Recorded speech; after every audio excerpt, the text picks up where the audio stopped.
नवम चित्र निर्जरा भावना। द्वादश प्रकार के तप से कर्म समूह को जलाकर भस्मीभूत कर डालने का नाम निर्जरा भावना है। तप के 12 प्रकार में 6 बाह्य और 6 अभ्यंतर प्रकार हैं। अनशन, उनोदरी, वृत्ति संक्षेप, रस परित्याग, काय क्लेश और संलीनता, ये 6 बाह्य तप हैं। प्रायश्चित, विनय, व्यावृत्ति, शास्त्र पठन, ध्यान और कायोत्सर्ग, ये 6 अभ्यंतर तप हैं। निर्जरा 2 प्रकार की है, एक अकाम निर्जरा और दूसरी सकाम निर्जरा। निर्जरा भावना पर एक विप्र पुत्र का दृष्टांत कहते हैं। दृढ़ प्रहारी दृष्टांत। किसी ब्राह्मण ने अपने पुत्र को सप्त व्यसन भक्त जानकर अपने घर से निकाल दिया। वह वहां से निकल पड़ा और जाकर उसने तस्कर मंडली से स्नेह संबंध जोड़ा। उस मंडली के अग्रसर ने उसे अपने काम में पराक्रमी जानकर पुत्र बनाकर रखा। वह विप्रपुत्र दुष्ट दमन करने में दृढ़ प्रहारी प्रतीत हुआ। इससे उसका उपनाम दृढ़ प्रहारी रखा गया। वह दृढ़ प्रहारी तस्करों में अग्रसर हुआ। नगर ग्राम का नाश करने में वह प्रबल हिम्मत वाला सिद्ध हुआ। उसने बहुत से प्राणियों के प्राण लिए। एक बार अपने संगति समुदाय को लेकर उसने एक महानगर को लूटा। दृढ़ प्रहारी एक विप्र के घर बैठा था।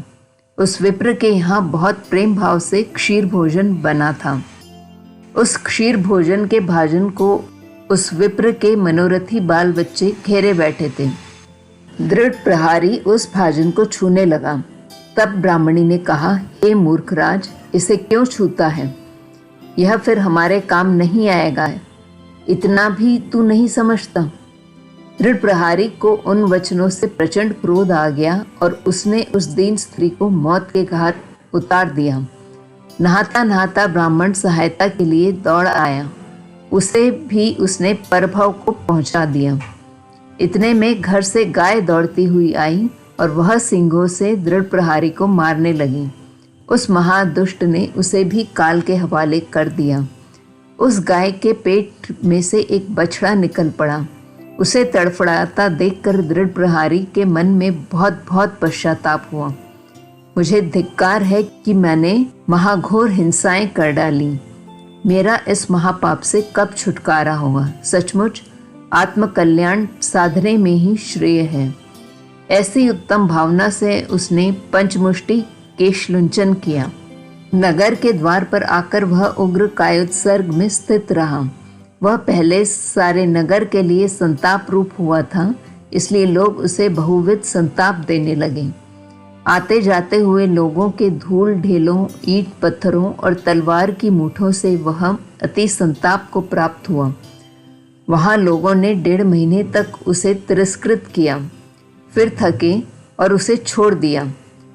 दृढ़ प्रहारी वहाँ से कायोत्सर्ग पूरा कर दूसरे द्वार पर ऐसे ही उग्र कायोत्सर्ग में स्थित रहा। उस दिशा के लोगों ने भी उसी तरह उसे तिरस्कृत किया। 1.5 महीने तक छेड़छाड़ कर छोड़ दिया। वहां से कायोत्सर्ग पूरा कर दृढ़ प्रहारी तीसरे द्वार पर स्थित रहा। वहां के लोगों ने भी बहुत तिरस्कृत किया।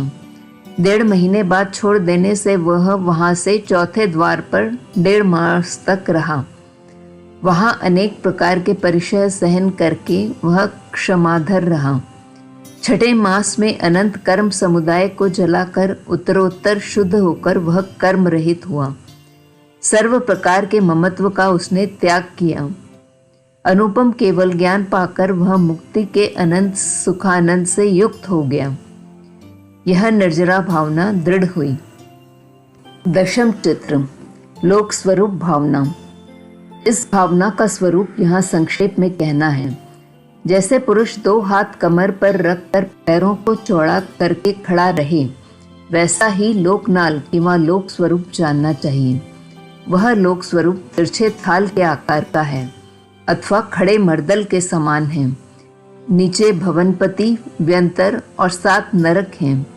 मध्य भाग में 2.5 द्वीप हैं। ऊपर 12 देवलोक, 9 ग्रैवयक, 5 अनुत्तर विमान और उन पर अनंत सुखमय पवित्र सिद्धों की सिद्ध शिला है। यह लोकालोक प्रकाशक सर्वज्ञ सर्वदर्शी और निरूपम केवल ज्ञानियों ने कहा है। संक्षेप में लोक स्वरूप भावना कही गई। पाप प्रणाल को रोकने के लिए आश्रव भावना और संवर भावना, महाफली तप के लिए निर्जरा भावना और लोक स्वरूप का किंचित तत्व जानने के लिए लोक स्वरूप भावना इस दर्शन के इन 4 चित्रों में पूर्ण हुई। 10वां चित्र समाप्त। ज्ञान ध्यान वैराग्य में उत्तम जहाँ विचार, ए भावे शुभ भावना ते उतरे भव पार। 11वीं पोधी दुर्लभ भावना।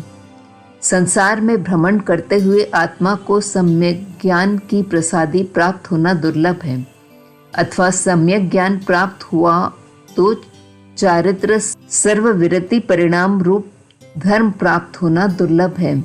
इस तरह चिंतन करना, यह 11वीं बोधि दुर्लभ भावना। 12वीं धर्म दुर्लभ भावना। धर्म के उपदेशक तथा शुद्ध शास्त्र के बोधक गुरु और उनके उपदेश का श्रवण मिलना दुर्लभ है। इस तरह चिंतन करना, यह 12वीं धर्म दुर्लभ भावना।